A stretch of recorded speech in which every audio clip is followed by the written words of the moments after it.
วัดพระธาตุดอยน้อยพันปีรถดีแคนตาลูปลำใหญ่กวางชนเรื่องชื่อลือไกลกลองใหญ่สืบสารประเพณีขอความนอบน้อมแด่พระรัตนตรัยอันมีพระพุทธพระธรรมพระสงฆ์เป็นสรณะติปึงกราบแนบไต่ไหวสาถวายความเคารพมายังครูบาอาจารย์พระมหาเถรานุเถระตันเจ้าคณะพระสังฆาธิการพระภิกษุสามเณรเจ้าจุโตนจุองค์กุวัดวาอารามพร้อมตึงสำนักติภักสงฆ์โดยก็ขอความเจริญในธรรมเจริญปอนมายังบรรดาปอออกไม่ออกศรัทธาตันสาธุชนนักศีลนักบุญคุณดีตั้งหลายเนาะปอหลงแม่หลงปอลุงแม่ป่าตั้งปีป่าหน้าเอาอาศรัทธาตีนจ้องห้องวัดเฒ่าแก่หนุ่มกำใจยิงต่างหลายตื่นจืนขึ้นมาก็ม้วนคืนเปิดวิทยุมาฟังรายการซับเปเหละปากินกะขอนลุงไก่แจงรายการเสียงธรรมแสงทองซึ่งดำเนินรายการบริหารเวลาโดยต้นตัวแห่งอาตมาภาพเก่ากระผมตุลุงนันชัยวัดนาคเสโนแห่งวัดประธาดอยน้อยตำบลดอยหล่ออำเภอดอยหล่อจังหวัดเชียงใหม่มาปบมาปะกันในยามค่ำคืนก่อนลุงก่อนแจ้งเนาะซึ่งก็มาปะกันวันพฤหัสบดีวันศุกร์แล้วก็วันเสาร์เป็นเวลา อยู่3 เช้า 3 คืนด้วยกันเน้อศรัทธาก็มานั่งนั่งจ้านำเอาสาระคุณขว้าปิ่นเขาหำกำเคอพองก้านิทานมาในชาดกพองก้าหรือว่าเอาธรรมมาเทศให้ฟังเหมือนกับนิมนต์ตุลุงไปเทศอยู่หัวค่อมเหมือนนะบนสัมเตก็ธรรมะบรรยายกันนี่แต่ก็ทำสาธาโวก็แล้วแต่ตุลุงจะคุ้นคว้าเสาะหาเหรอเนาะถ้าว่าเป็นวันเสาร์อย่างอี้ก็จะมีกิจกรรมยกวัดมาบ้าน7 วันนี่ก็มาโทนกรรมเฮ็ดเตอหนึ่งนี่นะโทนกรรมหยังก็อีกโยงขันเกี่ยวตั้ง3โยงขันสุมาก้านะอาราธนาศีลอาราธนาธรรมใส่ข้าวบาตรแผ่เมตตาอีตั้งอย่างกินที่วันตาหลวงวันตาหน่อยนะตามแบบฉบับของวันเสาร์ยกวัดมาบ้านนะวันนี้ก็เสกเส้นเดียวกันเนอะยกวัดมาบ้านเป็นวันเสาร์เอาก่อนอื่นที่จะได้ไปกล่าวไปถึงคืนบุญต่างๆเนาะตีตั้งสถานีวิทยุแต่ละคืนที่เป็นลิงก์สัญญาณนำเอาเสียงตุลุงไปถึงหอถึงเฮินเดี๋ยวก็กล่าวเปิ้นนะตุลุงก็จะนำไหวพระกันเนอเปิดความเป็นสิริเป็นมังกรเป็นมงคลกับตนกับโตกับขอบกับโคลูกหลานตันเต่าได้อยู่ดีมีสุขปุ่นเคาะให้น้ำกันเนอพร้อมแล้วก็กราบ1กราบ2กราบ3อิมินาสกาเลนะพุทธังอภิปูชยามะอิมินาสกาเลนะธัมมังอภิปูชยามะอิมินาสกาเลนะสังฆังอภิปูชยามะ อรหังสัมมา สัมพุทโธภควาพุทธังภควันตังอภิวาเทมิสวากขาโตภควตาธัมโมธัมมังนะมัสสามิสุปฏิปันโนภควโตสาวกสังโฆสังฆังนะมามินะโมตัสสะภะคะวะโตอะระหะโตสัมมาสัมพุทธัสสะนะโมตัสสะภะคะวะโตอะระหะโตสัมมาสัมพุทธัสสะนะโมตัสสะภะคะวะโตอะระหะโตสัมมาสัมพุทธัสสะอิติปิโสภะคะวะอะระหังสัมมาสัมพุทโธวิจาจารณะสัมปันโนสุขโตโลกวิโตอนุตตโลปุริสตัมมาสาลาติสัทธาเทวมนุสสานังพุทโธภควติสวากขาโตภควตาธัมโมสันติติโกอากาลิโกเอหิปัสสิโกโอปันนะยิโกปัจจตังเวทิตาโปวินโยเหติสุปฏิปันโนภควโตสาวกสังโฆอุจจุปฏิปันโนภควโตสาวกสังโฆยายะปฏิปันโนภควโตสาวกสังโฆสามิจิปฏิปันโนภควโตสาวกสังโฆญาติตังจัตตาลิปุริสยุคาเนอัตถปุริสปุคลาเอสะภะคะวะโตสาวกสังโฆอาหุนายโยปะหุนายโยตักขินายโยอัญจลิกาลันนิโยอนุตตลังปุญญเขตังโลกัสสติจะยันโตโพธิยามุเลสักกายานังนันทิวัตโนเอวังตวังวิจัยโยโหหิจัยยสุจัยยมังคะเลอัปปลาจิตะปันลังเกสีเสปัทวิปุคัลเลอภิเสเกสปะพุทธานังอากัปปโตปโมทติสุนักตังสุมังกัลลังสุปปะตังสุโหติตังสุขันโนสุโมโหโตจะสุยิถังพลัมมัจจาลิสุปัทกินังกายกัมมังวาจากัมมังปัทกินังปัทกินังมโนกัมมังปณิทิเตปะทะกินาปะทะกินานิกาตวานะละพันตเถปะทะกิเน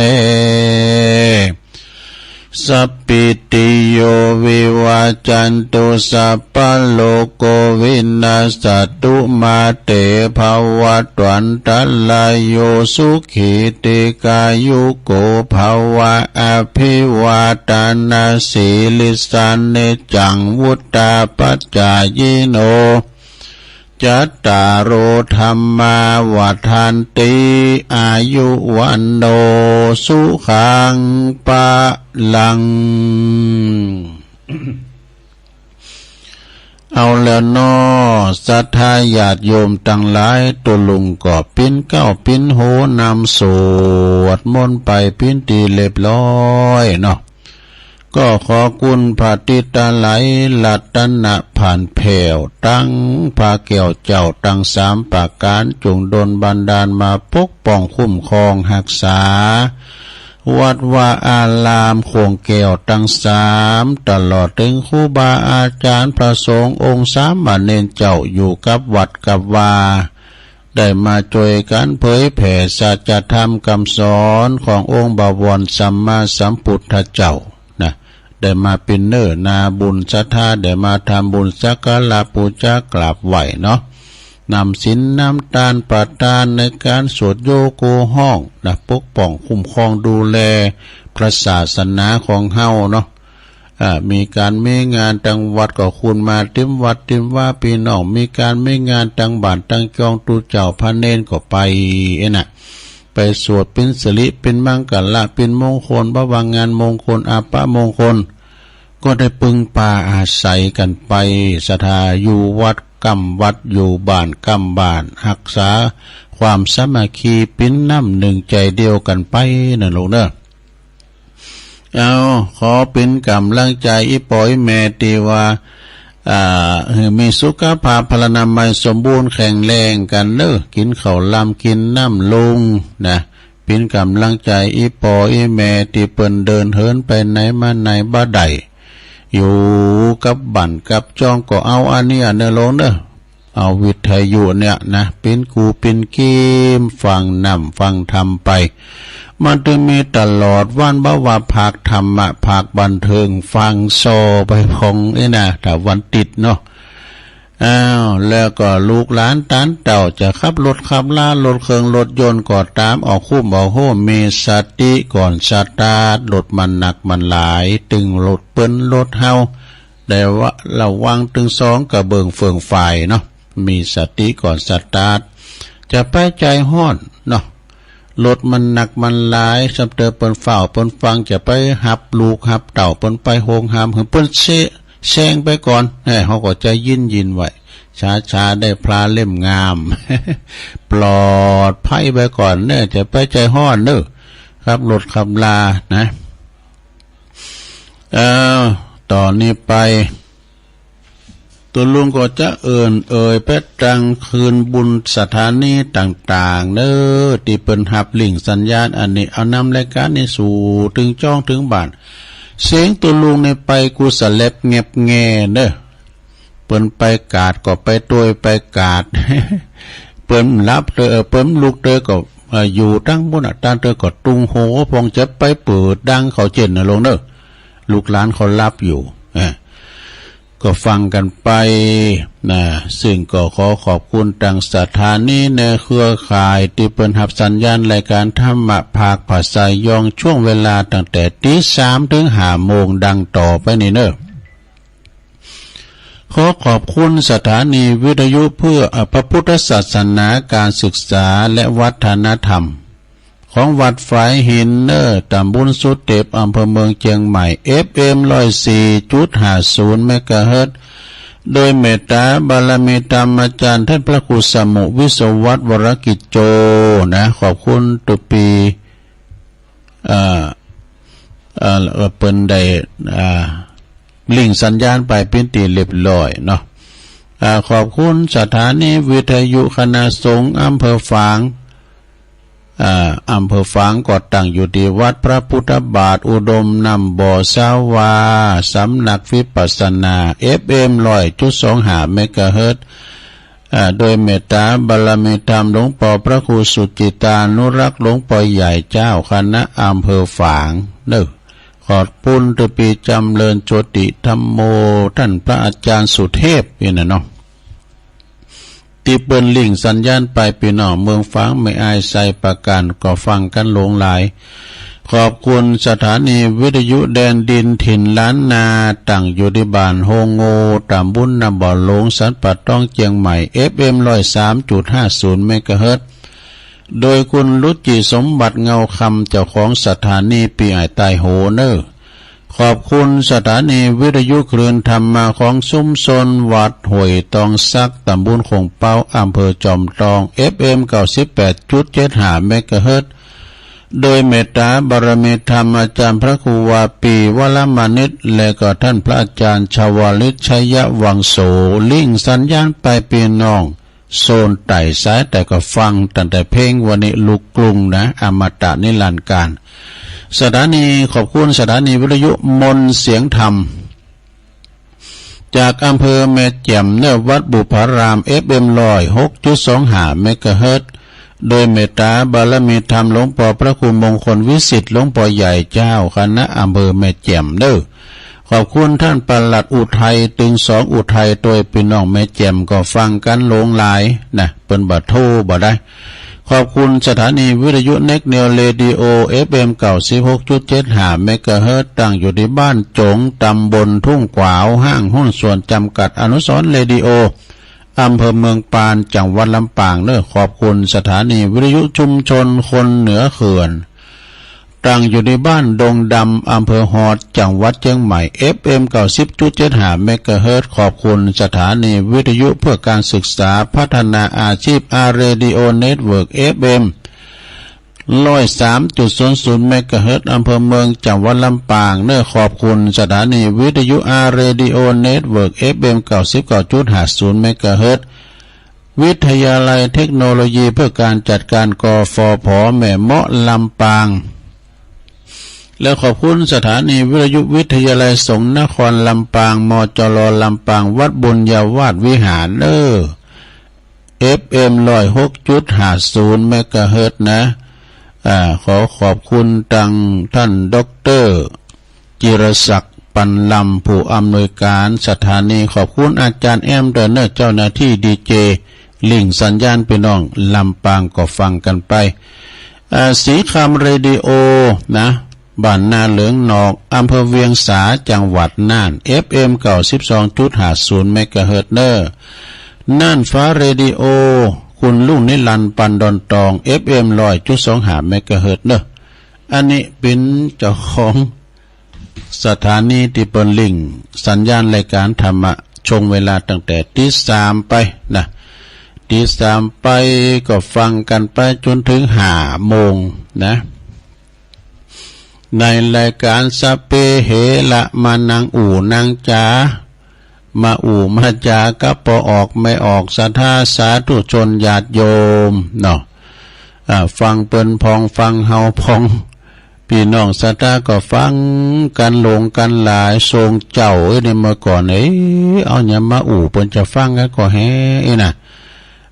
อีแม่ได้ยินตุปโตสะดุ้งตื่นปล่อยรุ่งประเปิดสายแล้วสายสุดท้ายอีแม่ได้กินยาก็เป็นธรรมดากันบักกินมันนอนบัดลับน่ะสะทาไปกังวลตื่นเจ้าตื่นควายมันเป็นยังนะเป็นยังฉะนั้นสะทาญาติโยมถ้าตื่นมาก็ฟังไปจะไปลูกเติมมันเจ้าอยู่เนาะแต่มันเจ้าอยู่ฟังเพลินไปก็เดินนอนบัดลับตุลุงเตะทำมันดูจะลับไปเองโดยอัตโนมัติเพราะว่ามันเป็นธรรมก่อมลับ รับกันไปสะท่าเนาะเบื่อตุลุงเปิดสายก็โทรกันมาถ้าโทรมเต้นนี่นะโอ้ยเต็กจะได้มาดื่มเต้นมือปอแปบแม่ส่งไล่มาก็ได้เนี่ยเขียนการ์ตูนมาปุ๊บมาถึงโซหรอนะตักตังลายก็ได้นะแต่เฟซบุ๊กในตุลุงเจ๊จางเนอะอันเฟซบุ๊กเอากล่องส่องหน้าอย่างท่านมาหาเขาอีนะ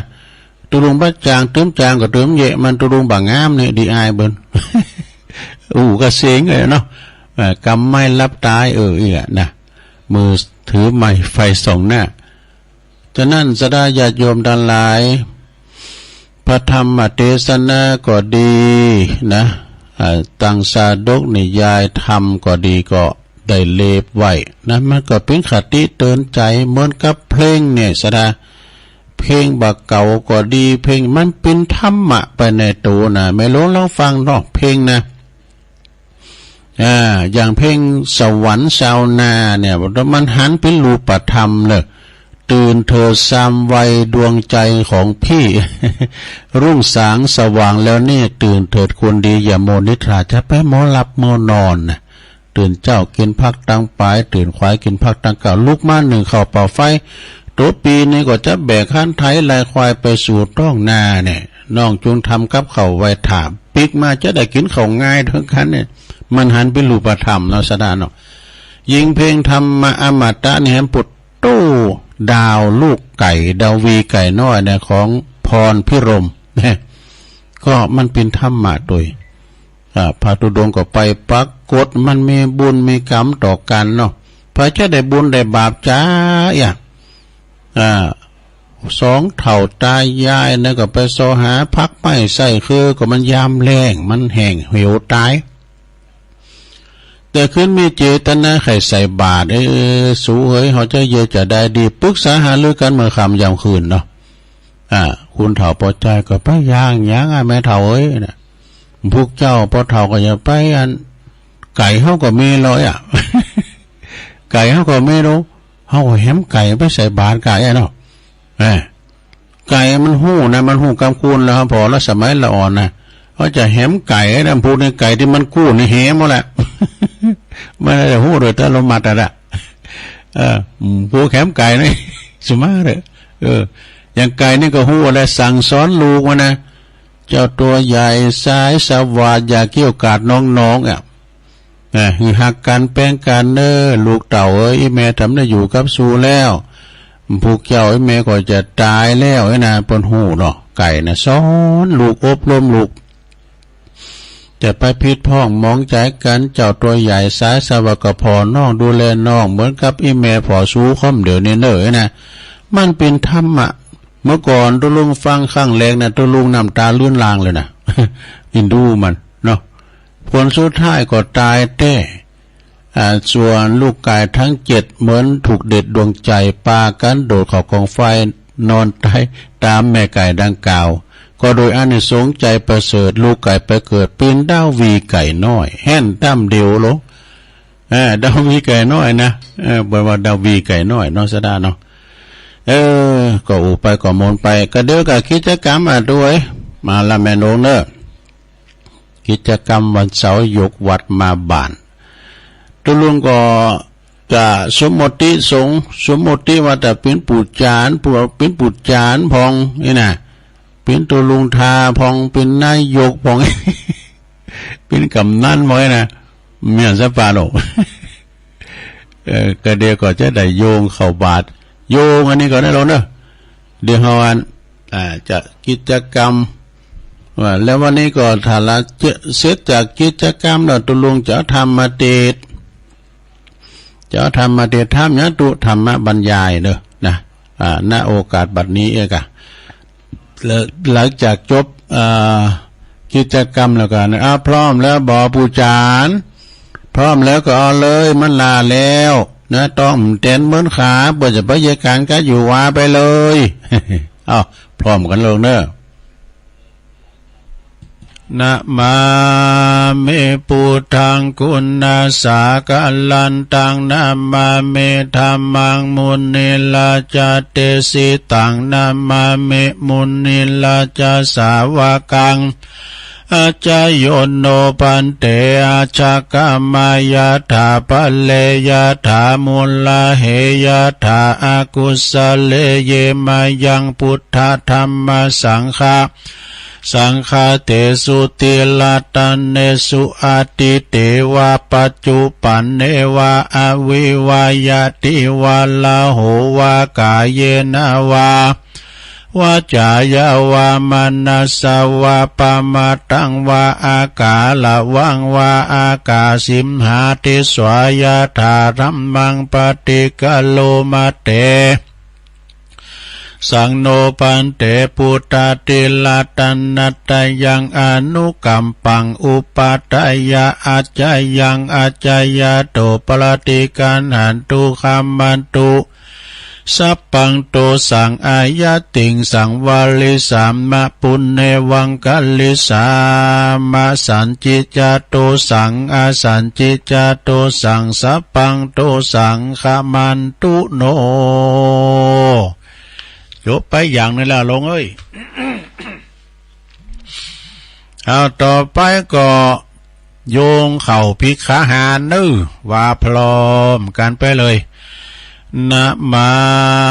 เมตุปาบุภาลาจาตันเนโอตานาภิกาหาลาตันเนสหปาลิวาลาตันเนวาลาตะคินาเย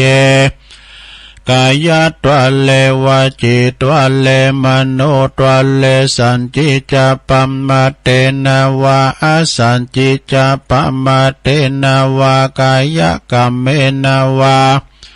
วจีกัมเมนะวามโนกัมเมนะวาอาติตาโตสังปัจจุปันนะโตสังสัพพังโตสังขมันตุโนตุติยัมปิตติยัมปิ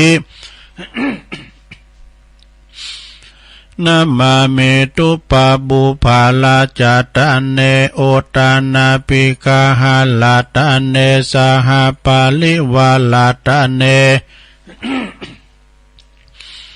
วาลาตาคินาเยกายะตัวเลวาจิตัวเลมโนตัวเลสันจิจาปัมมาเตนะวาอาสันจิจาปัมมาเตนะวากายะกัมเมนะวาวาจิกัมเมนะวามโนกัมเมนะวาอาติตาโตสังปัจจุปันนะโตสังสัพพังโตสังขมันตุโนเอาแล้วจบไปแถมอย่างหนึ่งแล้วลุงเอ้ย ต่อไปก็โยงเข้าพระเจ้าเด้อปุรามอ้อยกำเนาะอิมังโอตันนาปินดาตานังติลาตานานังสากาจังเตมาปูเจมาตุติยัมปิอิมังโอตันนาปินดาตานังติลาตานานังสากาจังเตมาปูเจมาตติยัมปิอิมังโอตันนาปินดาตานังติลาตานานังสากาจังเตมาปูเจมาติกาลตังหิตายาสุขายะยาวานิปานายาสังบัตันตุโน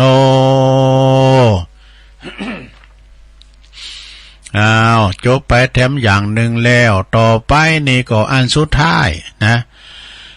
จะมีการโยงเข่าบาทเนอะเอาพอดอกปอดจานเปิ้นจะเป็นเนติแบบอย่างเปิ้นจะไขฟ้ากระติกให้หน่อยหนึ่งนะงับเงิงไว้หั่นนะอ้ายออกจุงแล้วเปิ้นจะจ่อใส่เก่าใส่หัววาพร้อมกันสาธุโอกาสะโอตานาปินดิปาตังตานังนิปานาปัจจโยโหนตุโนนิจังโอตานาปินดิปาตังตานังนิปานาปัจจโยโหนตุโนนิจังโอตานาปินดิปัตตังตานังนิปานาปัจจโยโหนตุโนนิจัง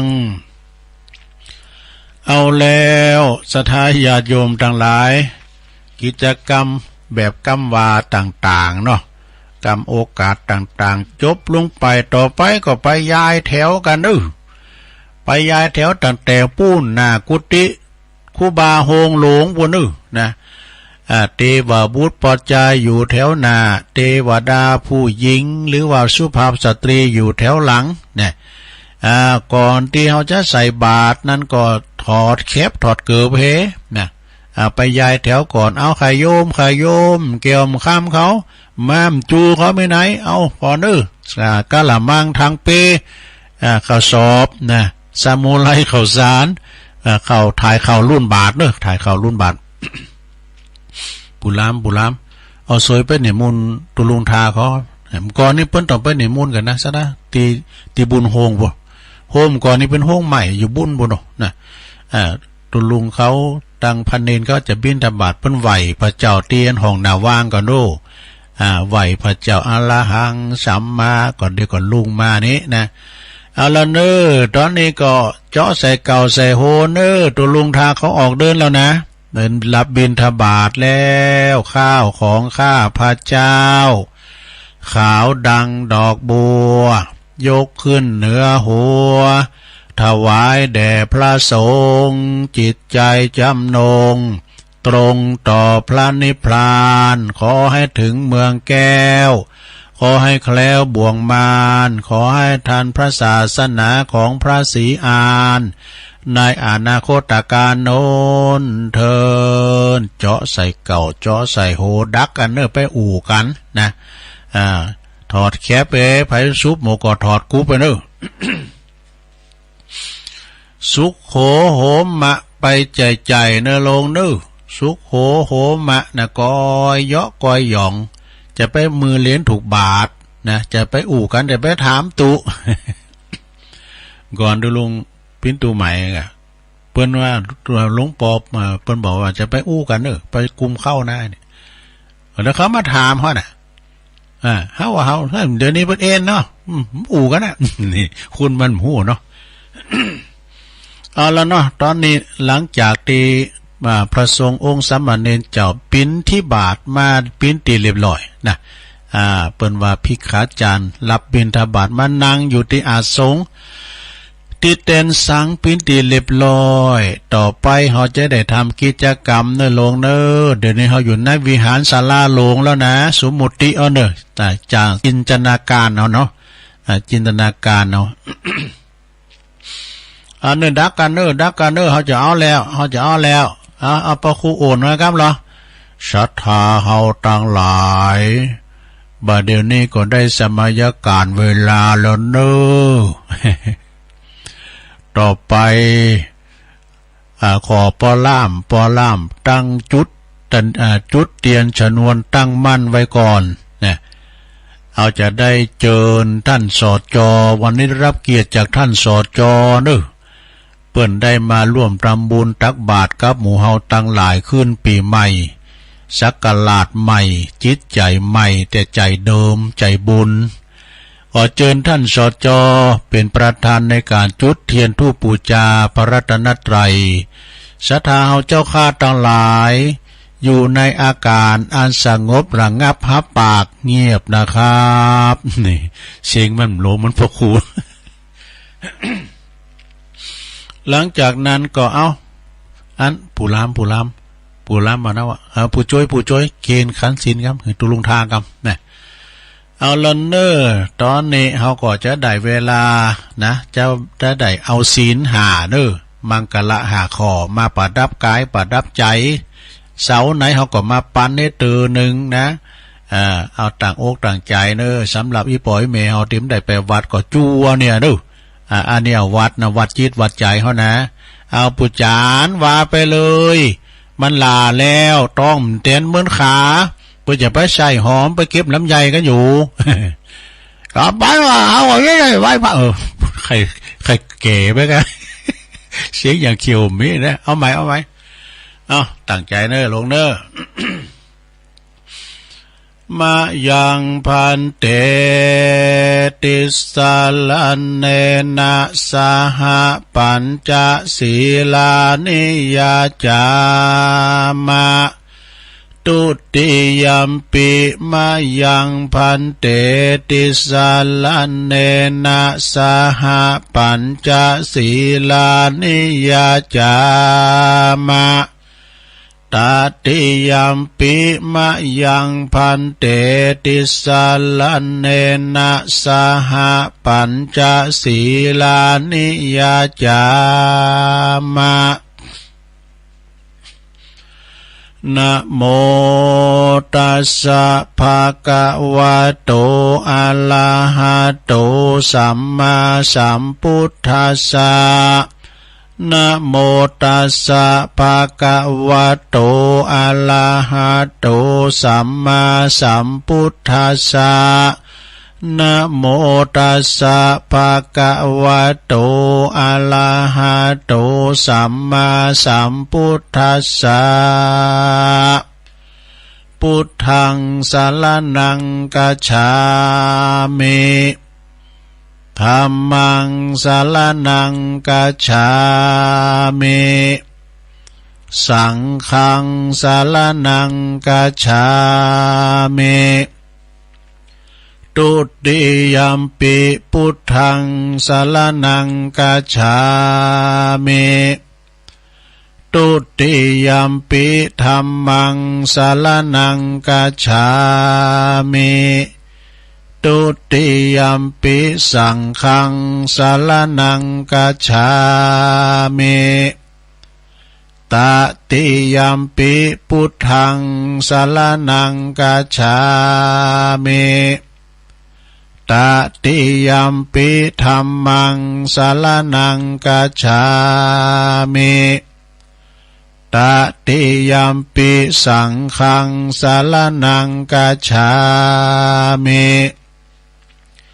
ติสรณคัมมานังนิธิตังปานาติปาตาเวระมณีสิกขาปะตังสมาธิยามิอตินนาตานาเวระมณีสิกขา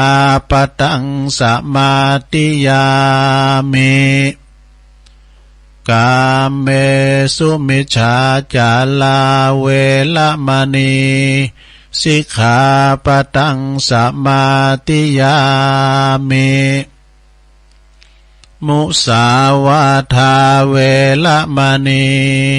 สิกขาปะตังสมาธิยามิสุราเมลยะมัชฌัปมาตฐานาเวระมณีสิกขาปะตังสมาธิยามิอิมานิปัญจสิกขาปทานิสีเลนะสุขติงยันติสีเลนะโภคสัมปตาสีเลนะนิพุติงยันติตัสมาสีลังวิโสทะเยสาธุสาธุสาธุ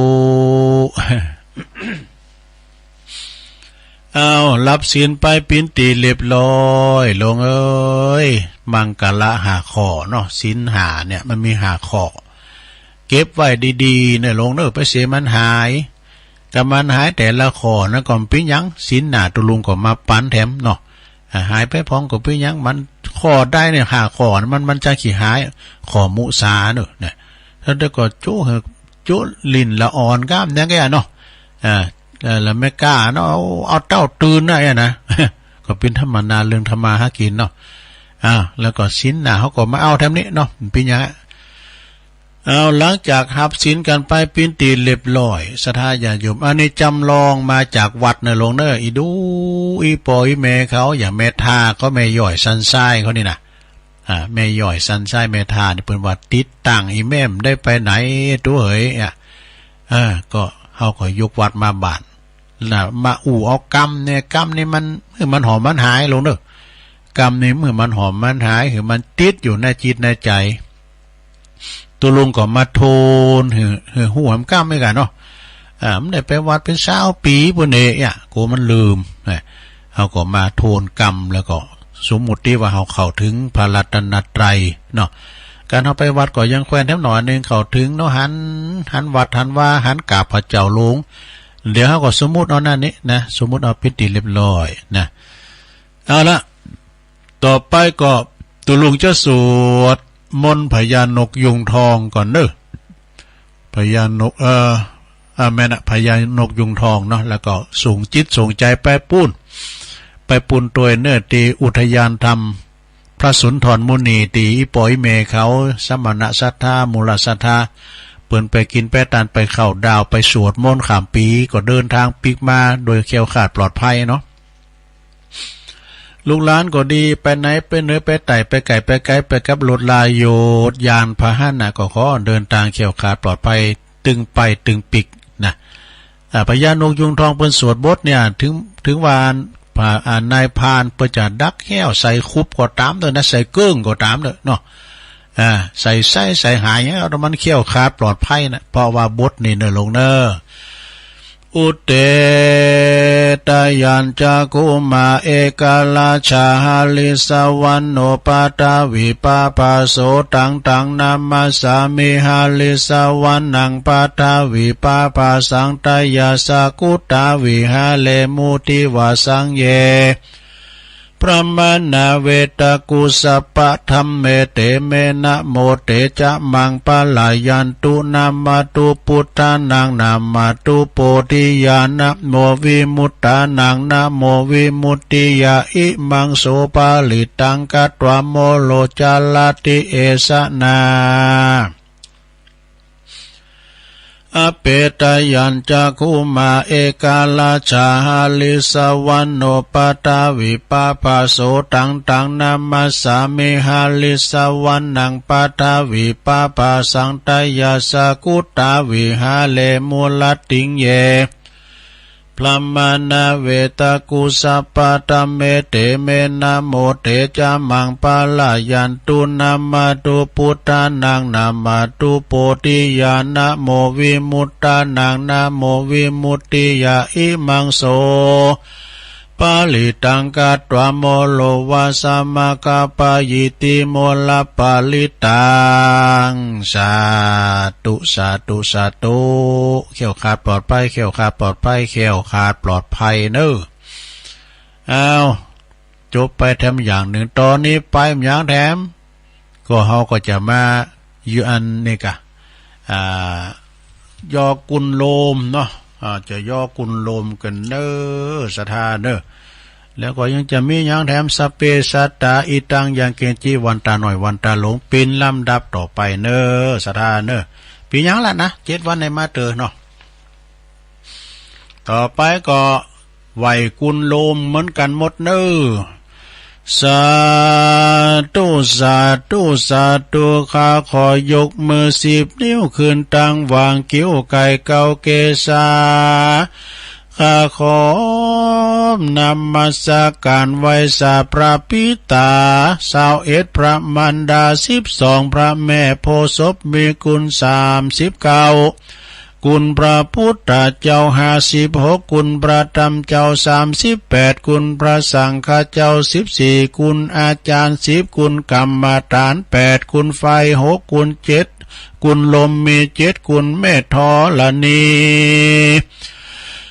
มี21กุลแม่น้ำพาคงคามี12กุลอาคาละ33กุลศีล5มี11กุลศีล8มี12กุลศีล10มี21กุลจตุปาริสุทธศีลมี27กุลอรหันตาคือมรรค4ผล4นิพพาน1รวมเป็น9กุลอาสาสะปัสสะสะนิสาวาอาสะกุลพระวิหาร84,000 ปันลังกุลพระมหาเจติยาเจ้า84,000 ดวงผู้ข้าต่างหลายขออาราธนาพระคุณเจ้าตั้งหลายเหล่านี้จงมาเป็นซอยประดับสำหรับกายอันผาเสริฐเมื่อผู้ข้าตั้งหลายจักดับจิตเสียงชีวิตในสังขารปีใดเดือนใดวันใดยามใดคืนใดดังอันก็ดีผู้ข้าขออาราธนาพระคุณเจ้าทั้งหลายจงมาเปิดประตูพระนิพพานคือเวียงแก้วแก่ผู้ข้าต่างหลายแด่เตือนนิพพานาปัจจโยโหนตุนนนิจังนิพพานังปาละมังสุขังเอาแล้วจบไปแถมอย่างหนึ่งแล้วลุงเอ้ยเนี่ยมันจะธรรมดานะโทกัมพูจานนี่นะโทกันว่าช่วยกันนะปุโธต้องว่าช่วยกันกันแต่ว่าดังๆนะว่ากันดังๆอย่างกับบุจานกันพิษหน่อยก็เฮ้ใส่บุจานไว้ไว้มันได้ช่วยกันกะ บ่ช่วยกันแต่ เอาต่อไปก็จะได้แผ่เมตตาด้วย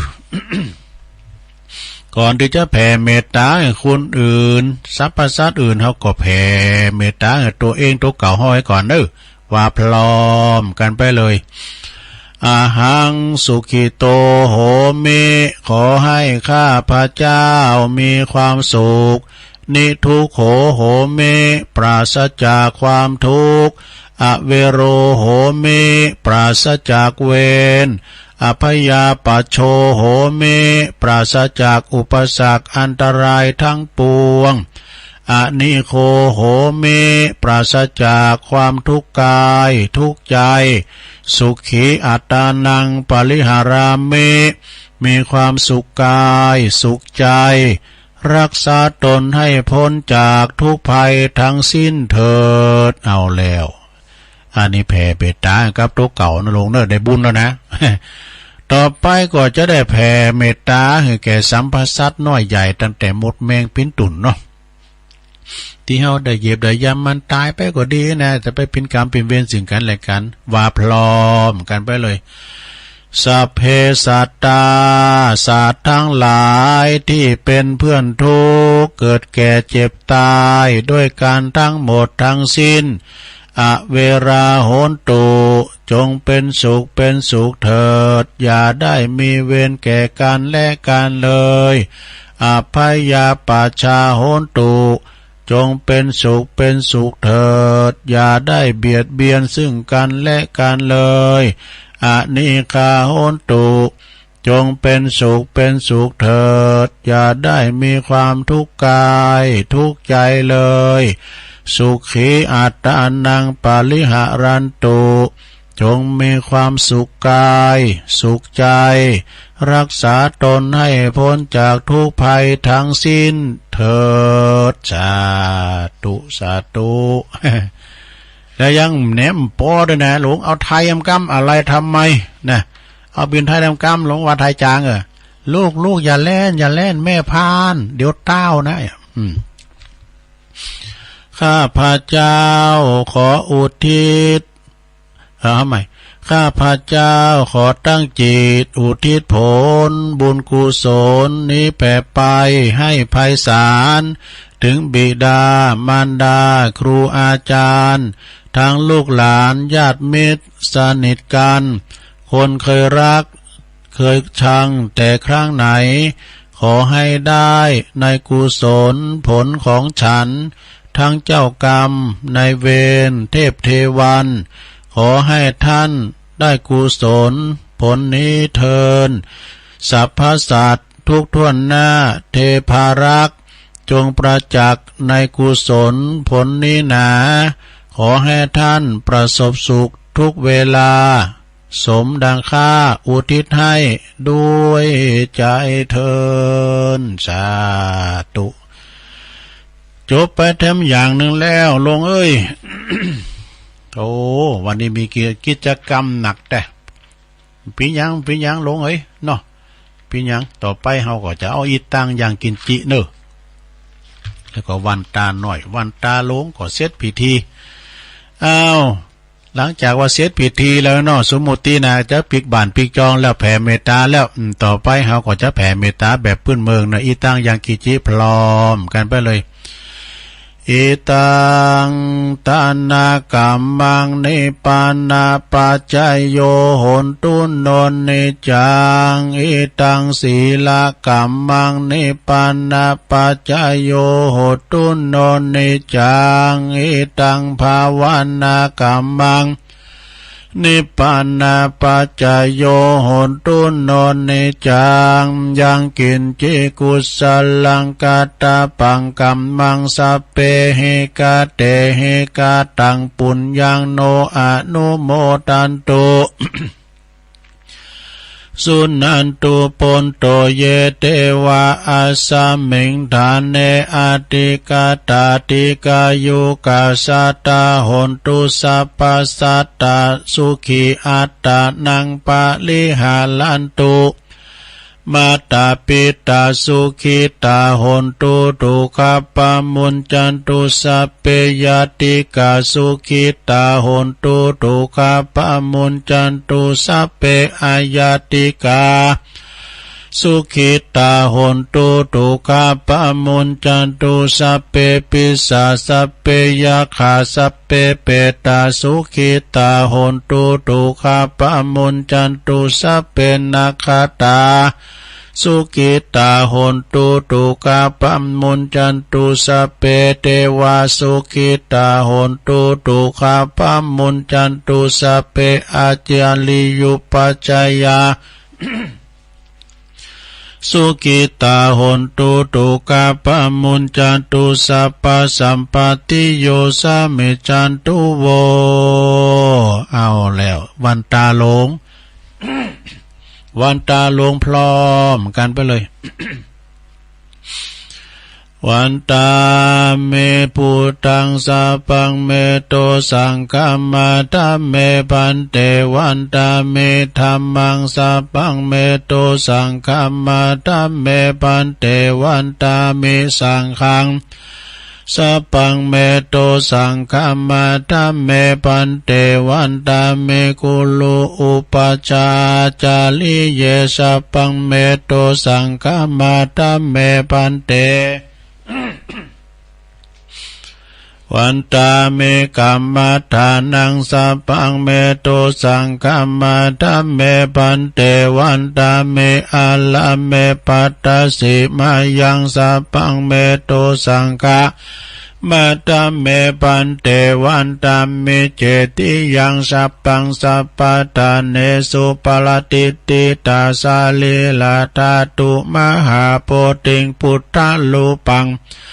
สักกาลังสัตตานาคโลเกเทวะโลเกพลัมมาโลเกจัมปูติเปลังกาติเปสาลีลาธาตุโยเกสาธาตุโยอะระหันตาธาตุโยเจติยังกันตะกุติงจตุลสีติสาหาเสตัมมะกันเตสัพเพตังปาตาเจติยังอหังวันตาเมสาปาโสเอาสัตตาเฮาทั้งหลายเบนหน้ามาตังครูบาสังฆะเด้อวันตาน้อยครูบาอาจารย์เด้อบาฮือเป็นบาปเป็นกรรมว่าพร้อมกันไปเลยวันตาเมพันเตสัพพังอาปาลาทังกัมมะธัมเมพันเตมายากาตังปุญญังสามินาอนุโมทิตาปังสามินากาตังปุญญังไมหังตาตาปังสาธุสาธุอนุโมทามิ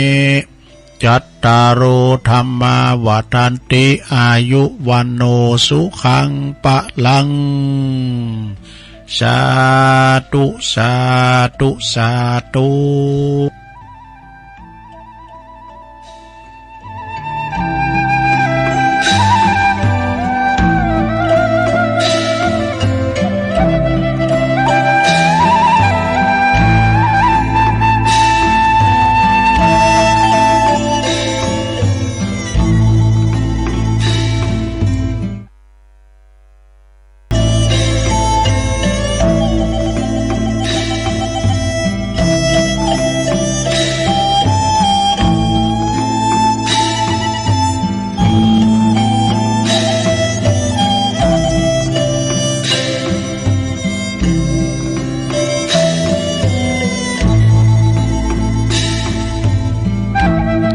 เอาแล้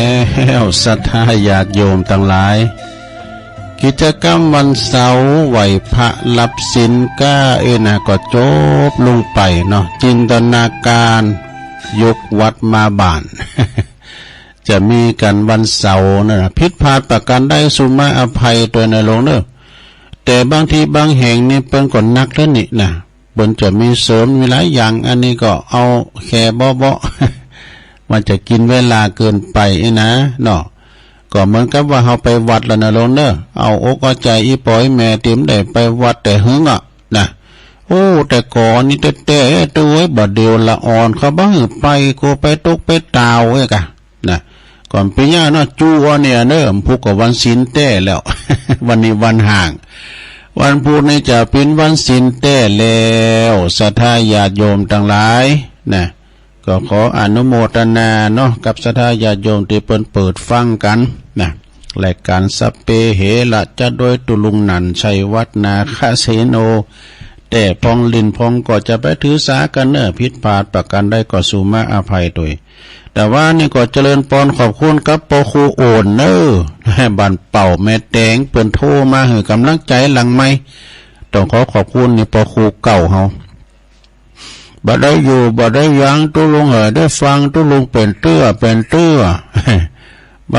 งทีก็ไปนอนที่อื่นช่วยการช่วยงานเนี่ยเป็นโฆษกพิธีกรเจ้าพิธีกรต่างๆด้วยเนาะปอครูเฮานะขอไหว้สาบารมีธรรมอาจารย์ท่านพระครูสุตตกัลยาณกิจอาจารย์มหาจำลองเตอเนออันนี้ก็ปอครูเหมือนกันเนอเจ้าคณะตำบลวังผางจะเอาวัดดงลงตุ้ยประมีสมณเมตตากับตัวลงหลายอย่างไปเข้ากำกดเอาสังตานรถเก๋งเป็นสัง พอลงสมบัติไว้วางพี่น้องดงเนอะดงเหนือดงไต่ดงพัฒนากันนะเอานั่นเนาะศรัทธาญาติโยมทั้งหลายแล้วที่ลืมบ่ได้นะเปิ้นซุ่มฟังตะลุงนะท่านประธานห้องศูนย์หนองตองพัฒนาหมู่เสือดำโยมชวลิตสมตันเจริญพรเด้ออันนี้หัวหน้าประธานศูนย์หนองตองพัฒนาว2 ว 8ทราบแล้วเปลี่ยนเอาละตอนนี้ไปญาติโยมทั้งหลายเฮาฟังเทศน์ฟังธรรมก็เกิดเนาะณบัดนี้นี่นะปอเล่งนันลงกิตติวงศ์เป็นเจ้าภาพสุดวัดสานะอยู่ปูนแม่อายบันเซนตุนมือนะตานหายาติกาวงศาตั้งหลายด้วยตลอดถึงศรัทธาญาติโยมก็ฟังโดยกันไปเนาะเดี๋ยวเราก็จะมาเปิดสายใต้รายการข่าวสารงานบุญโดยนะเอาตั้งใจเนอะเป็นธรรมบรรยายต่างนะโม3 รอบก่อน นะโมตัสสะภะคะวะโตอะระหะโตสัมมาสัมพุทธัสสะนะโมตัสสะภะคะวะโตอะระหะโตสัมมาสัมพุทธัสสะนะโมตัสสะภะคะวะโตอะระหะโตสัมมาสัมพุทธัสสะปุญญานิปละโลกัสมิงปฏิฐาโหนติปานินังติก่อนในโอกาสบัดนี้ตนโตแห่งตุลุงก็จักได้แสดงพระธรรมเทศนาพรรณนาถึงอานิสงส์แห่งการทำบุญหืดตาลเนี่ยเด้อศรัทธาญาติโยมทั้งหลายแก่บรรดาปออกไม่ออกศรัทธาสาธุชนทั้งหลายเปิดประดับสติปัญญาเปิดเพิ่มพูนนะศรัทธาสัมมาปฏิบัตินะสืบต่อไปดังมีใจความว่าดังมีใจความในสังยุตตนิกายนะสคาทวักว่ามีเทวดาหรือว่าเทพยิดาตนหนึ่งเนี่ยเข้าไปกราบทูลถามพระพุทธเจ้าถามว่าซึ่งเป็นประทับอยู่ณติเชตวันมหาวิหารก็ทูลถามปัญหาเนาะกับพระพุทธเจ้าว่ากิงมิตังสัตชันนังชัตชาตะสะกิงมิตังสัมปรายิกังเนี่ยอันใดเป็นสิ่งที่คุณต้องการนี่ต้องการอย่างพองคุณเฮาเนี่ยนะ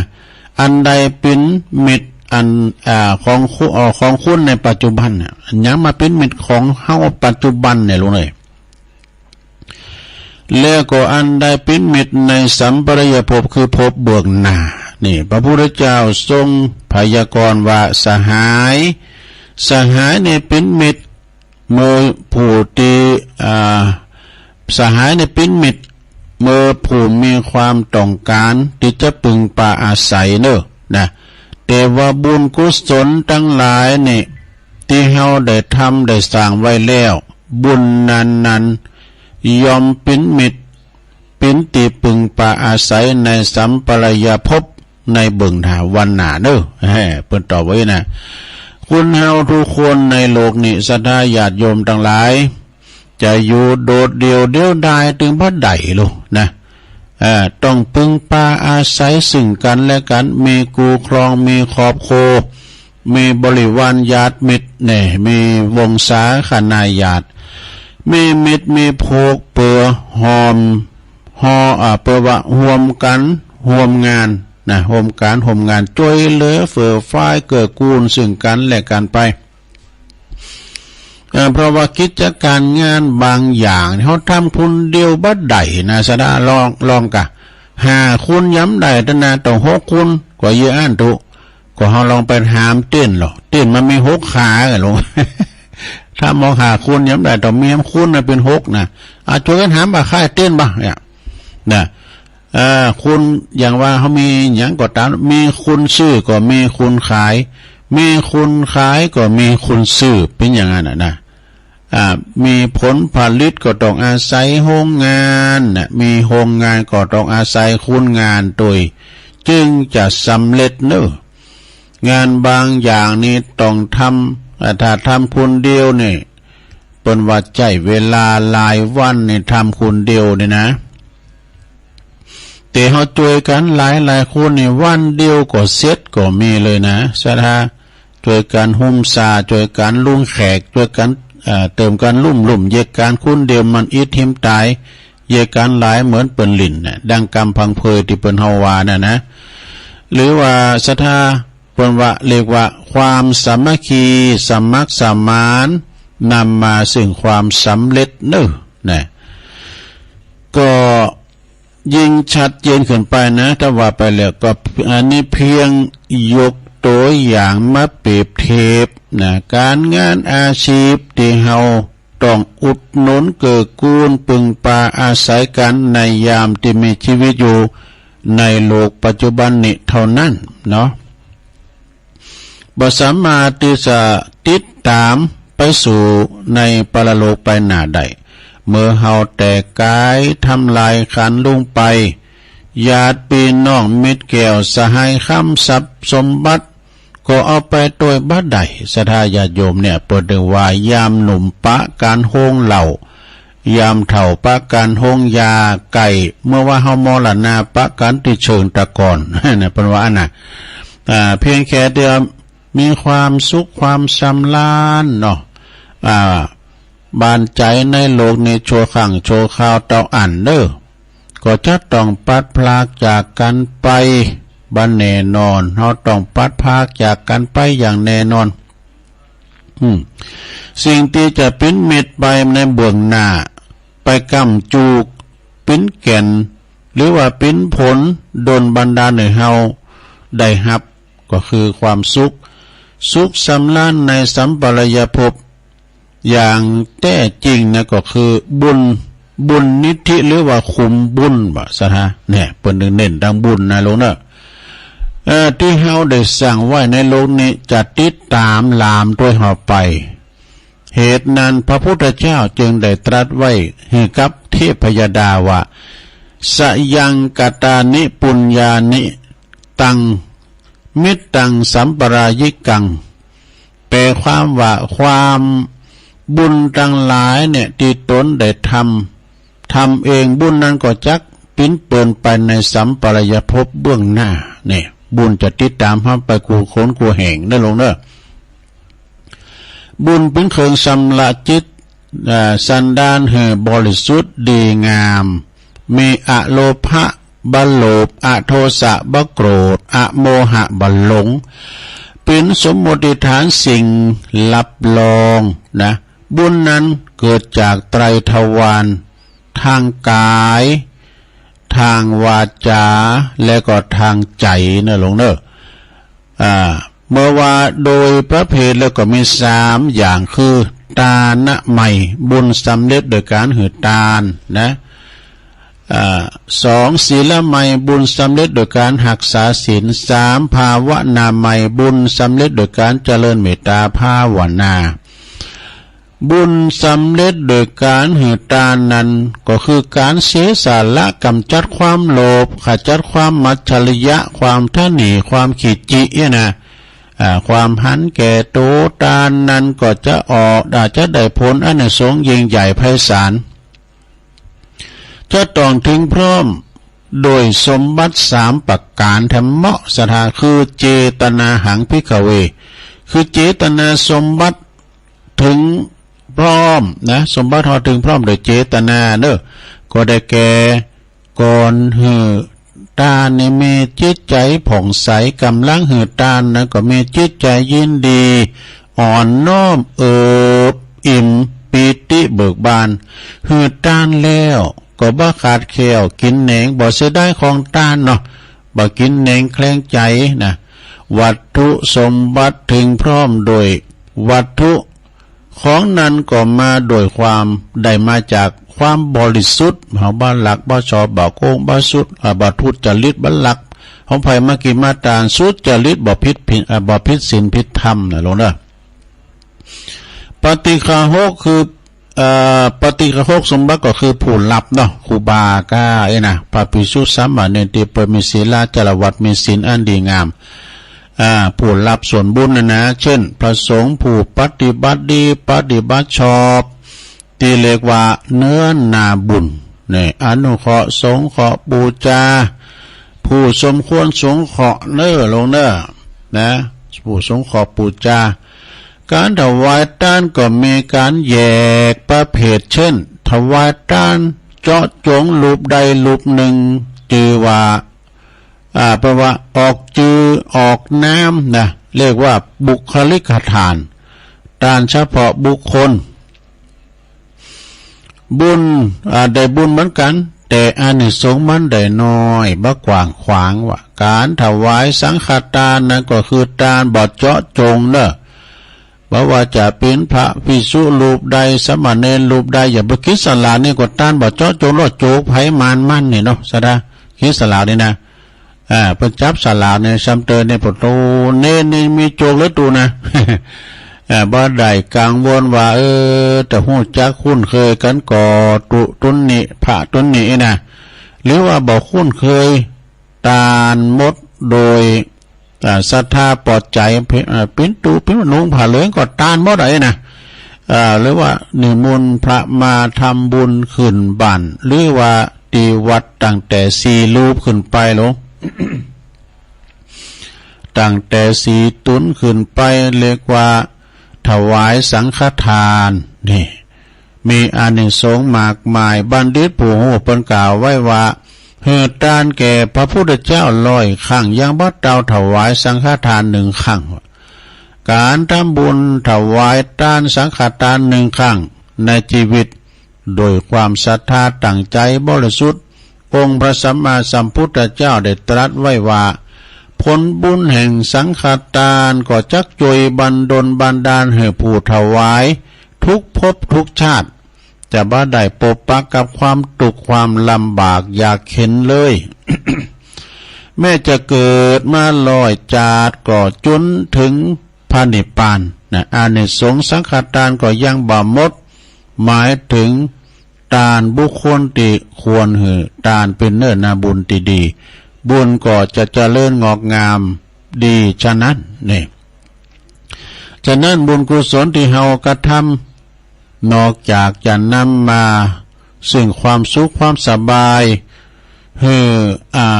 ความสุขความสบายใจในปัจจุบันนี้นะก็ยังสามารถอุทิศส่วนบุญส่วนกุศลไปหาวงศาคณาญาติหลงลับดับขันไปสู่ปรโลกไปน่ะดังพุทธภาษิตมาในอังคุตรนิกายรับรองไว้ว่าปุญญานิปาลโลกัสมิงปฏิทาโหนติปานินังความว่าบุญทั้งหลายนี่นะยอมปิ้นติปึงของสัตว์โลกทั้งหลายทั้งโลกนี้และโลกหน้าบุญยังเป็นกัลยาณมิตรคอยติด ตามผู้กระทำบุญเหมือนเงาติดตามตนโตเฮาไปทุกหนทุกแห่งเด้อดุจดังญาติมิตรของตนที่คอยอยู่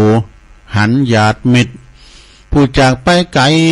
ปิกมาแล้วก็พุทโธคอยจัดหาอาหารตอนรับบุญอย่างส่งผลให้ได้มนุษย์สมบัติแล้วก็ชำระกาล่างบาป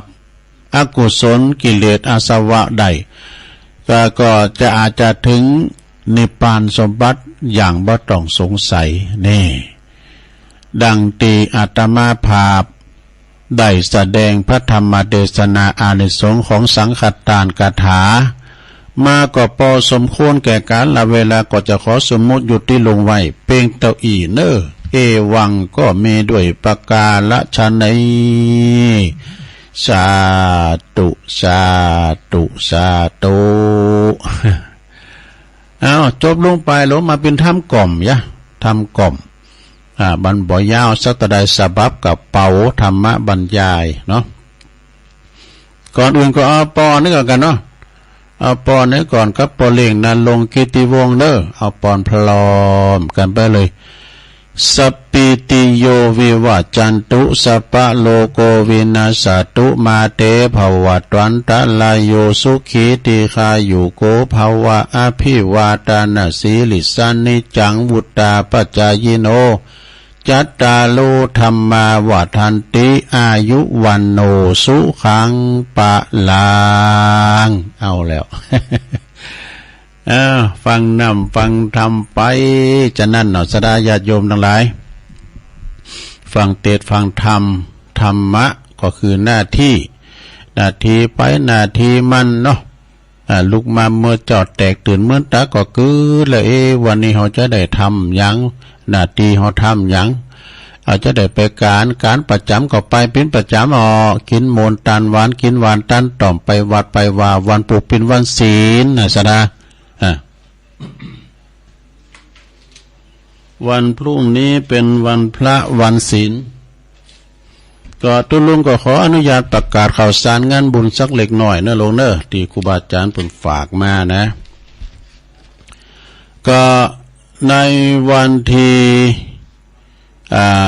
22 ตุลาเนี่ยเนอะสถานเนอะ22 ตุลานี่ก็จะมีงานธรรมสัญจรนะของคณะสงฆ์เปิ้นจัดการที่โขงแก้วอารามทั้ง3นะที่วัดพระธาตุโขงขาวเนอะก็ไปฮับแจกของด้วยหลวงเปิ้นจะมีการเทศน์นำเทศน์ธรรมแล้วก็เปิ้นจะแจกของด้วยก็ที่วัดพระธาตุโขงขาวโดยเมตตาบารมีธรรมหลวงพ่อท่านพระครูหลวงพ่อท่านพระครูสุนทรธรรมานุโยคนะศรัทธาญาติโยมทั้งหลายก็เปิ้นจะมีขึ้นในวันพุธนี่แล้วนะศรัทธาวันพุธเนี่ยวันศีลนี่นะเปิ้นก็เน้นว่าขอให้ศรัทธาญาติโยมเฮาเนี่ยนะปักตุนค่าไปเนี่ยจะไปกำสั่งไปต้องยองนะไอ้นะ ปักตุนค่ามันต้องได้ที่มันนี่แล้วก็เจ้าอาวาสก็ขอน้อมนำเอารางวัลไปพองนะไปเอาเครื่องจ่ายไฟฟ้าพองให้กันเนาะเอาไปออกรางวัลเอาไปแจกศรัทธาญาติโยมจับฉลากรางวัลกันโดยในวันพุธนี่นะไปฟังเทศน์จากท่านพระมหาสกุลมหาวีโลนะเพิ่นจะมาแสดงธรรมก็ตีตอนบ่ายนะโยมเนาะเอาไปฟังเทศน์กันโลงกันใหญ่กันที่หันเนอะที่วัดพระธาตุโขงขาวนะคณะสงฆ์เปิ้นไปกันหันหมดเนอะตึงวัดตึงอารามสิภักสงฆ์ไปหันหมดจะมีเปิดโรงทานน้ำชากาแฟก็ไอ้นะพระจะไปหยอดบริจาคปูจากันเทศกาเนี่ยปักตุนค่าไปแต่ละวัดแห่ก็พระก็ได้นะอย่าเพิ่นจะร้องกะนะวัดเปิ้นก็กว้างไปฟังเทศน์ฟังธรรมธรรมสัญจรบวรร่วมใจพรรษาสัมพันธ์ถึง2คณะถึงไปในไปนอกเด้อเนอะไปในก็คณะสงฆ์ไปนอกก็คืออบต.กาเทศบาลกาชมรมกำนันผู้ใหญ่บ้านเนี่ยเพิ่นไปฟังธรรมกันเนอะที่วัดพระธาตุโขงขาวในวันที่22ก็วันพุธนี่แหละนะวันศีลมันพุธนี่นะ จึงแจ้งในสดาญาติโยมได้ฟังกันเนาะวันที่24ตุลานั้นก็จะมีงานถวายสังฆทานที่วัดหนองหอกอำเภอดอยหล่อนี่แหละนะท่านพระอธิการนิวัฒโชติปาโลก็ไปกินไปตานกันเด้อที่วัดหนองหอกก็ตำบุญเดียวกันเนี่ยนะวันที่16-17ก็งานตัดหวายลูกนิมิตผูกพระสิมาธันวาบนเด้อ16-17ธันวานะที่วัดเจ็ดลินเด้อพอจะตัดหวายลูกนิมิตผูกพระสิมางานบุญใหญ่เนี่ยแต่ว่าเป็นกรุงเทพโบราณเก่าวันเก่าคืนกันเด้อเปิดจัดกันนะโดยเมตตาบารมีธรรมอาจารย์ท่านพระมหาวิษณุจารุธรรมโมนะงานประจำปีของแต่ละปีที่วัดม่อนฤาษีนะปกติจะมีเข้ากรรมปริวัติกรรมนะของพระสงฆ์พระเจ้าประสงค์จำนวน500ขึ้นไปทั่วประเทศประจำมานะ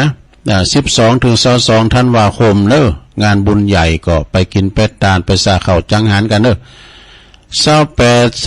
28-29ตุลานี่ก็เจิญแอวงานแข่งเฮยยาวประจำปีตีอำเภอเวียงสาจังหวัดน่านปนานอันนันฝากประกาศมาเด้อ ก็ไปกินเป็ดตาลกันไปพอกันไปแอวกันแล้วก็อันนี้งานเข้ามาใหม่วันที่30มกราคมเนี่ยเพิ่นจะมีงานตักบาตรเทโวแถมวัดหนึ่งเด้อโดยเมตตาบารมีธรรมอาจารย์ท่านหลวงพ่อสุทัศน์ท่านนันชโยนะอันนี้ตำนานผี6โตที่วัดพระธาตุดอยแดนเด้อวัดดอยแดนนี่เพิ่นจะมีการตักบาตรเทโวโลหานะวันที่พระพุทธเจ้าเปิดโลกเหมือนกันพระสงฆ์เก่ารูปเด้อเพิ่นจะจัดที่บนดอยสลีเมืองนี่นะท่านในอำเภอดอยท่านในอำเภอบ้านโฮ่งเพิ่นจะมาเป็นประธานเปิดงานโดยรวมกับท่านนายกท่านอบตของตำบลเหล่ายาวท่านนายกไพบูลย์ภูเวียงจันทร์นะอันนี้ปหลวงศรีวังบางขมเนตรฝากประกาศมาเด้อก็ปากันไปนะที่วัดดอยแดนเด้อวันตักบาตรเทโว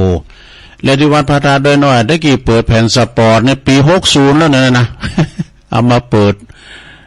ก็เชิงบันไดนาคเด้อเจิญศรัทธาญาติโยมมากินมาตานกันเหมือนเก่าเหมือนเดิมเนาะปีนี้ก็คงมีฟ้ามีฝนนะ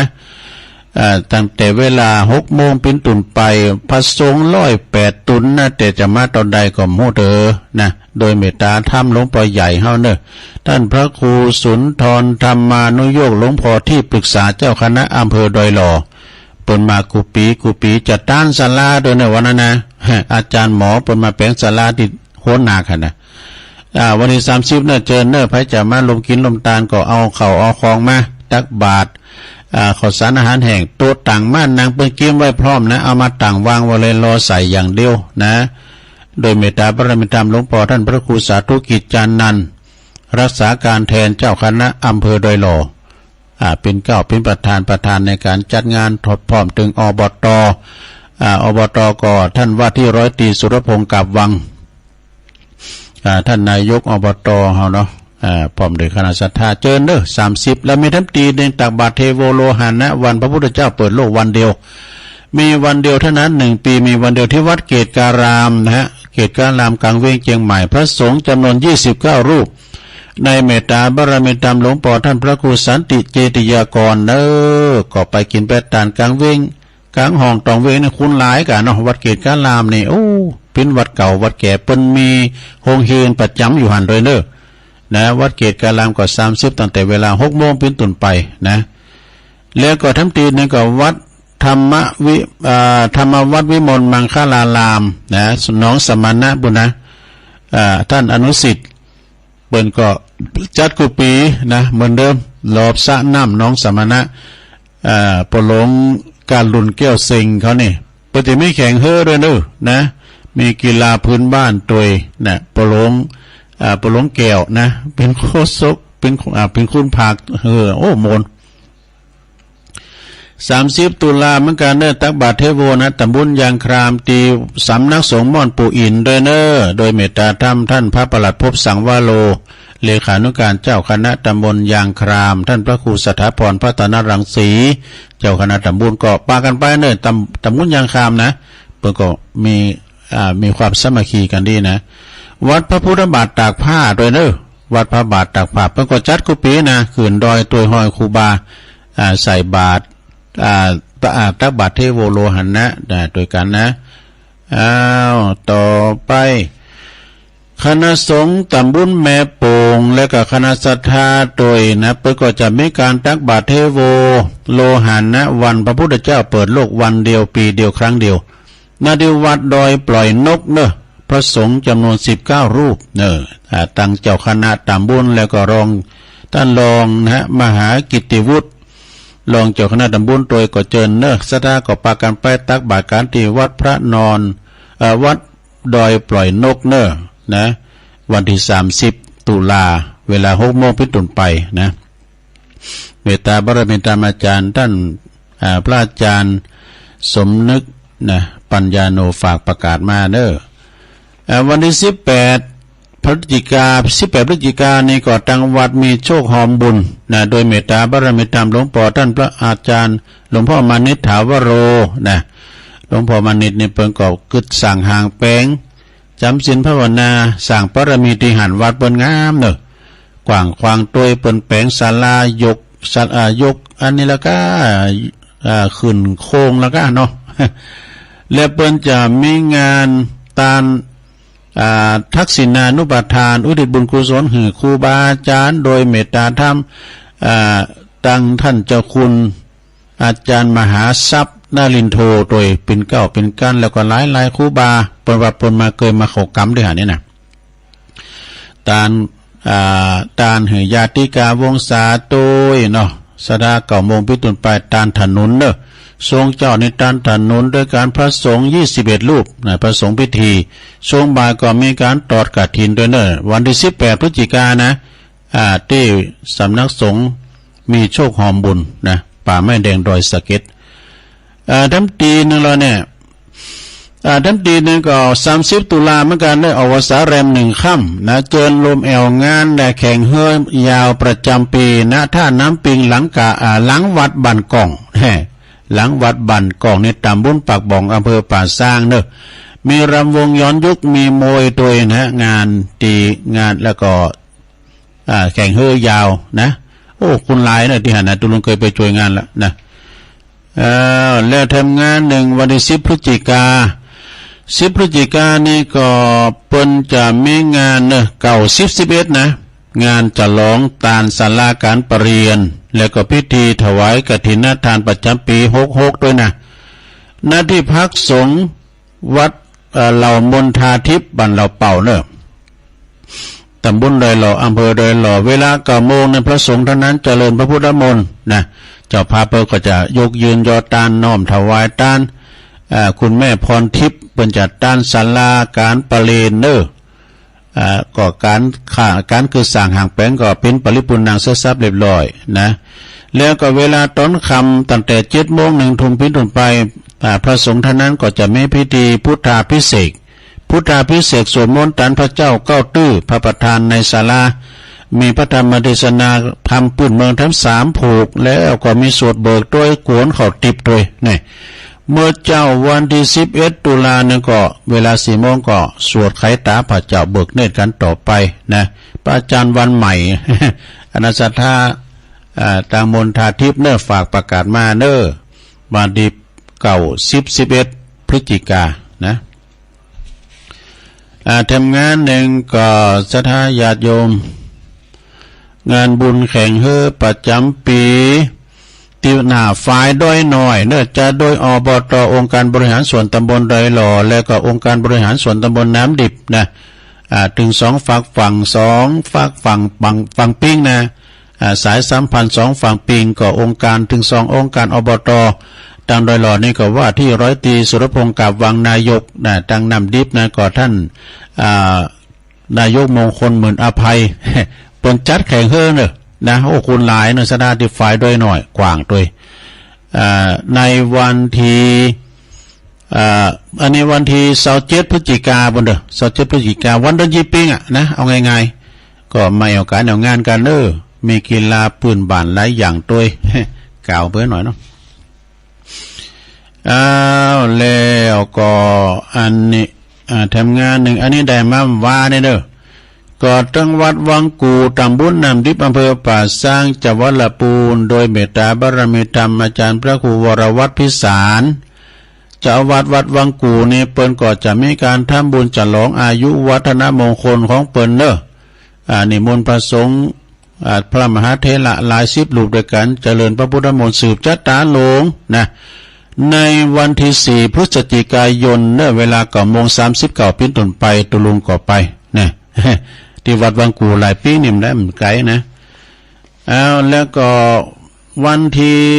เจิญรวมทำบุญอุทิศถวายทักษิณานุปทานแด่ครูบาเจ้าอินตากัตตปุญโญในวันที่23 ตุลาวันปิยะพอดีไปฟังเทศน์ฟังธรรมจากท่านพระครูรัตนวรรณสาธรครูบาเจ้าไกลลาด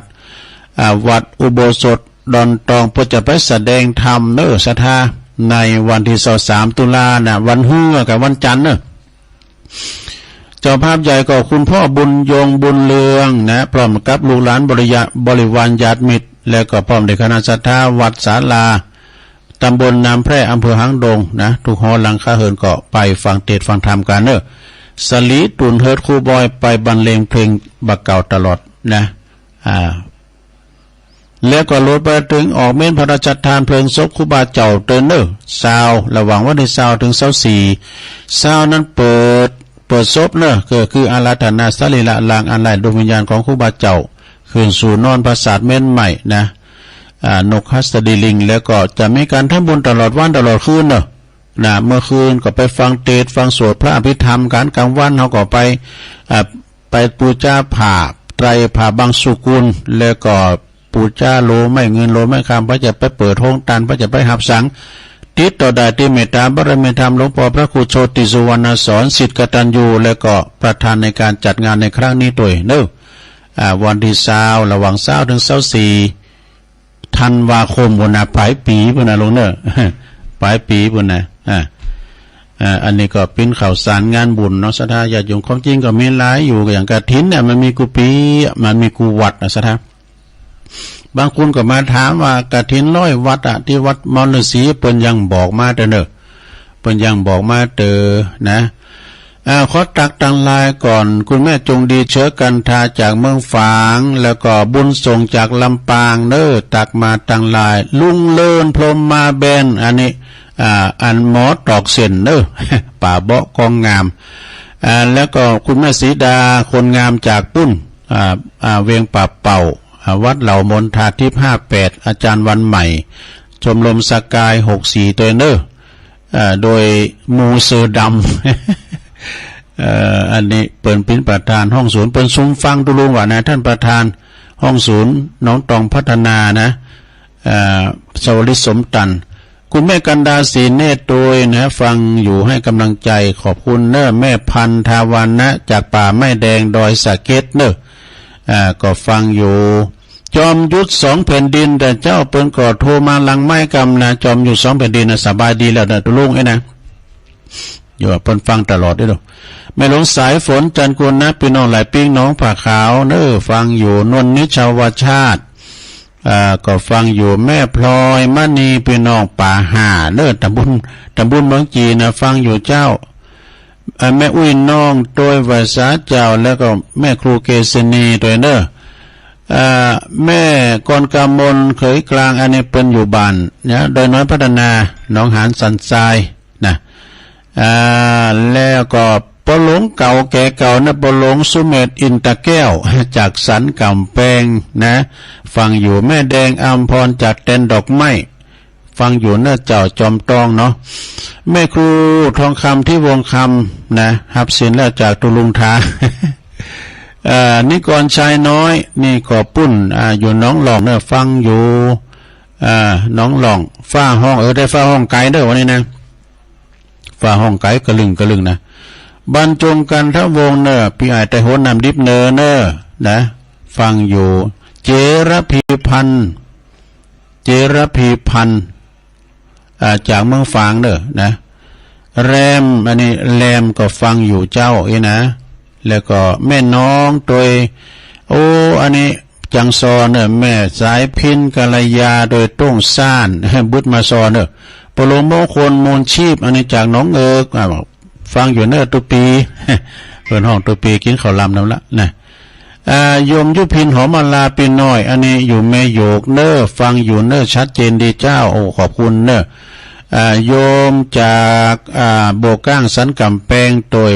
อาจารย์นิพนธ์จากวัดพระธาตุดอยสะเก็ดเนอนี่ก็ฟังอยู่ไหวสานะครับเนอแล้วก็ท่านพระอาจารย์ปรีชาเนาะสุจินเดียวกันเนอใจเย็นๆตุลุงอ่านไล่มาแล้วเด้อแม่ครูยาแม่ครูธัญญาจากกศน.เด้อเนออันนี้ก็ฟังอยู่แม่สุทัศน์ดีมูลจากแสนพรหมทุ่งปีแม่วางนะแล้วก็แม่จันสมตัว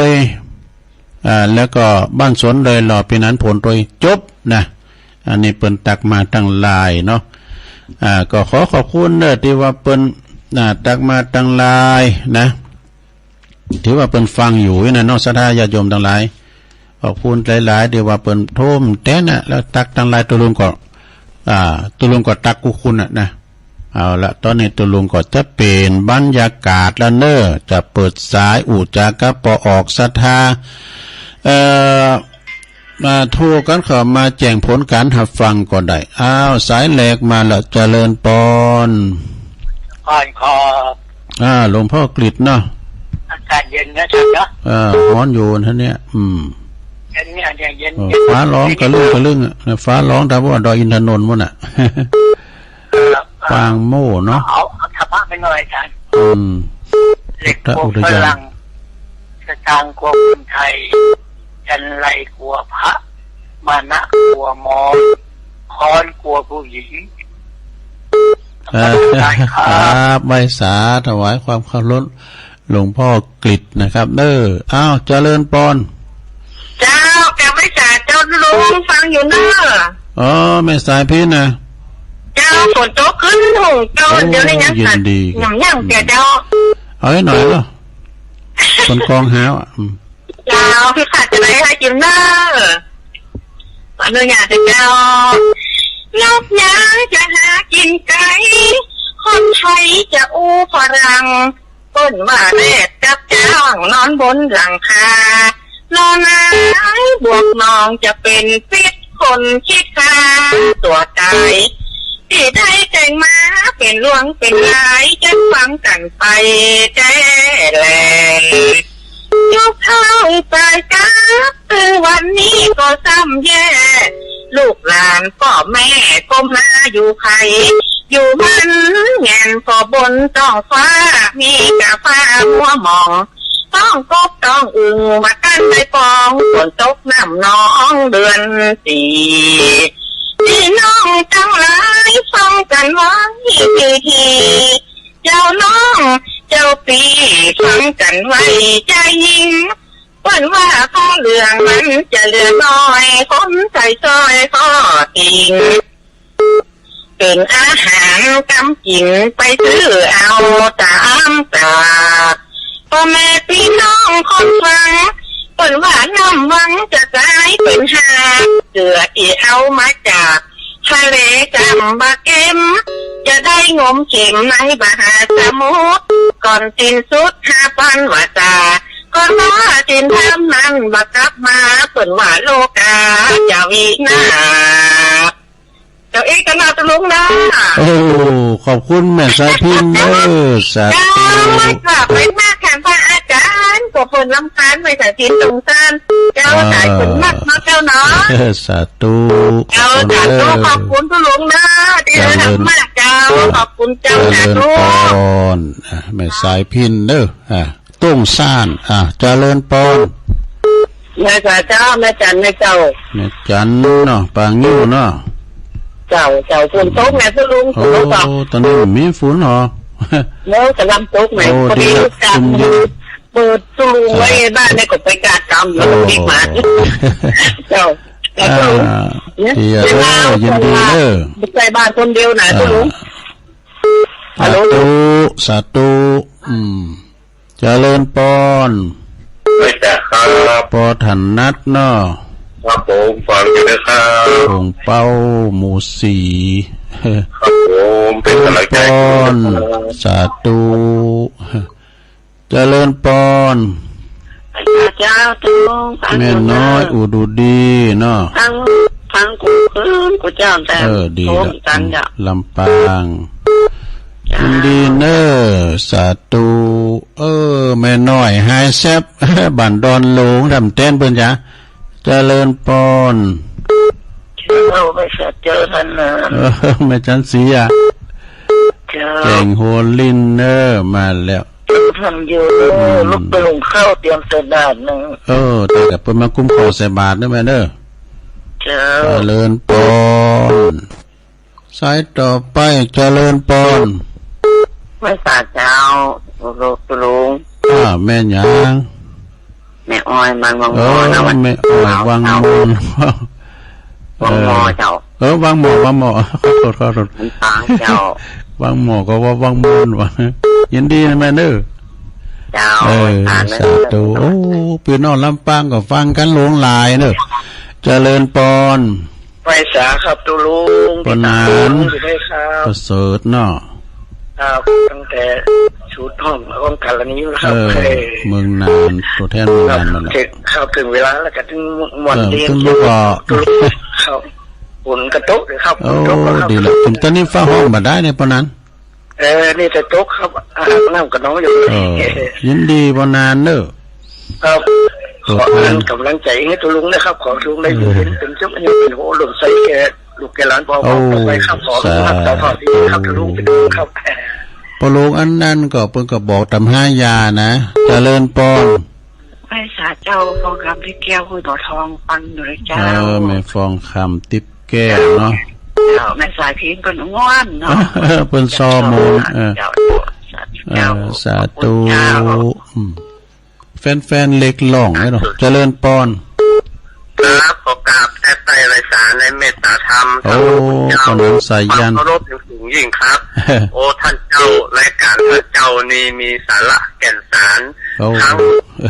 บุกมีทั้งโลกิยธรรมโลกุตตรธรรมภูมิปัญญาหลายอย่างหลายประการท่านพระคุณเจ้าจิตใจเบิกบานปิติชื่นดีครับท่านพระคุณเจ้าฟังเรื่องฟังธรรมฟังการเสนอความคิดสาระธรรมต่างๆนานานะครับขอกับไว้เสนอเมตตาธรรมท่านเจ้าด้วยความเคารพอย่างสูงและท่านเจ้าครับเป็นบุญเป็นกุศลนะครับไปตามเป็นปนานเนอปนานก็นักปราชญ์นะโป้ปนหยอดเพื่อดูกใจดีล่ะเนอปนานสายยันเจริญปอนแกแม่สาเจ้าตะลุงแม่สีทอนเนาะเจ้าเจ้าน้องโบใส่ปากการดมสัจเจนเจ้าสัจเจนเนาะเจ้าอนุโมทนาเนอเจ้าไว้สัจเจน